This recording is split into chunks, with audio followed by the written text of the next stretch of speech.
अस्सलाम वालेकुम। Happy teaching with आसमा मेहताब में आप सबका इस्तकबाल है। प्यारे बच्चों, पहली जमात के उर्दू मज़मून में आज हम सीखेंगे सफ़ा 14 पर दिए हुए हुर्फ और उनकी आवाज़। ब से बतख, ब से बंदर, ब ब ब ब ब ब।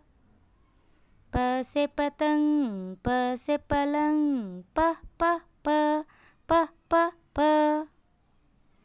त से तरबूज, त से तराजू, त त त त त त। ट से टमाटर, ट से टट्टू, ट ट ट ट ट ट। स से समर, स स स स स स। आप भी इन हुर्फों को पढ़ने लिखने की मश्क करें। हंसते खेलते रहिए, खुशी खुशी सीखिए।